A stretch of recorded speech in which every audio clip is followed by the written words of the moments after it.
Buona giornata da prealpina.it, blitz notturno all'ufficio scolastico regionale, al provveditorato, a cura del Comitato in difesa della scuola, che ha bloccato gli ingressi con catene e lucchetti, riempiendo il provveditorato con cartelli con scritto "Chiuso per incompetenza".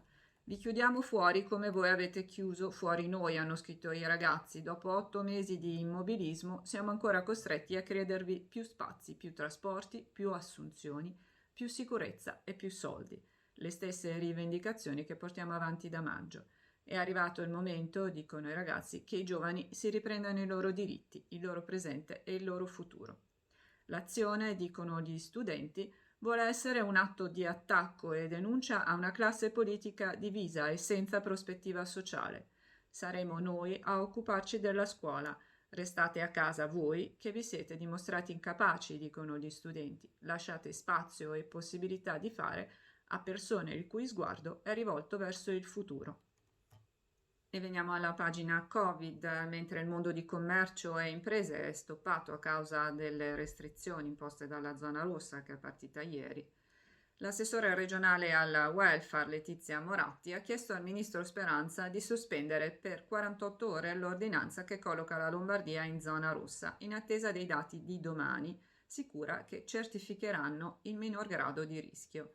La revisione sollecitata per martedì, spiega Moratti, potrà essere molto più puntuale e oggettiva. Si tratta di una sospensiva, dice, che sono certa troverà poi una conferma definitiva per l'intera regione. Da Roma però, almeno per il momento, nessuna risposta. Intanto ieri nel Varesotto si sono contati 40 nuovi positivi, dopo 3 giorni con numeri a tripla cifra. E in tutta la regione i nuovi contagi sono diminuiti nettamente da sabato a domenica, passando da 2134 a 1603, pur con un tasso di positività al coronavirus in leggero aumento dal 6% al 6,3%. È stato infatti processato un minor numero di tamponi, da 35.317 si è scesi a 25.051.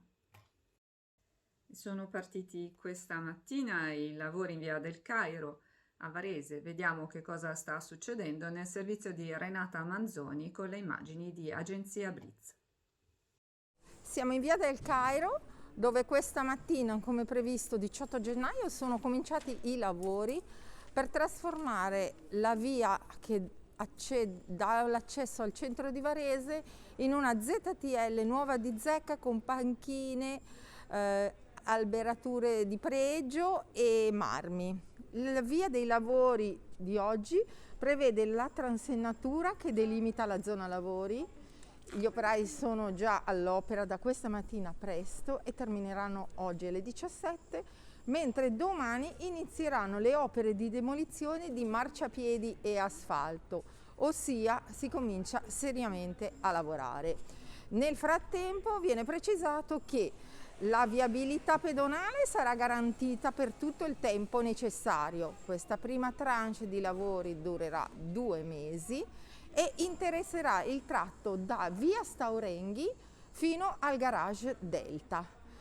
Il condominio al numero 34, dove ci sono dei garage, dei box sotterranei, verrà bloccato dal punto di vista del passaggio delle auto, ma i condomini hanno già richiesto i badge gratuiti che il comune ha messo a disposizione presso il multipiano di via Sempione.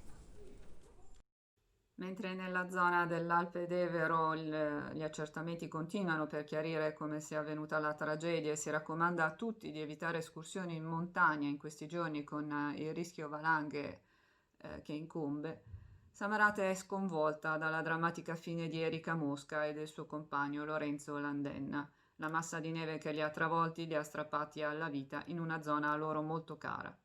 C'è stupore e incredulità per quanto accaduto sabato in una delle zone montane più conosciute e frequentate della provincia Verbagno-Cusio-Ossola.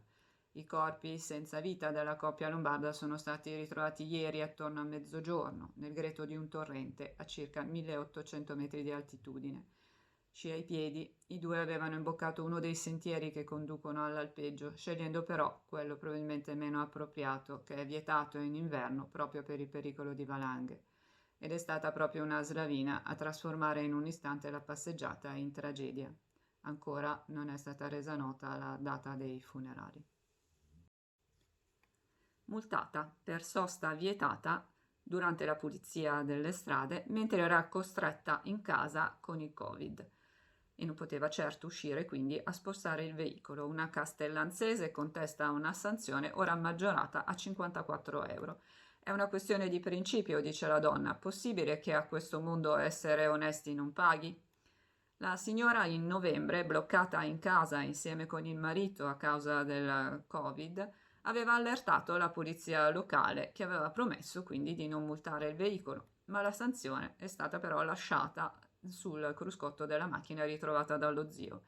La promessa di annullamento non ha trovato esito e la multa è arrivata raddoppiata. Chi mi ha risposto alla polizia locale mi ha detto di mandare una mail spiegando l'accaduto con la foto del verbale, racconta la donna. Ha ammesso che si trattasse di un loro errore e che avrebbero proceduto d'ufficio con l'annullamento, ma così non è stato. Pochi giorni fa la brutta sorpresa, una cartella esattoriale da 54 euro con importo raddoppiato. Alla fine la donna ha pagato, ma solo per evitare di imbarcarsi in un lungo ricorso.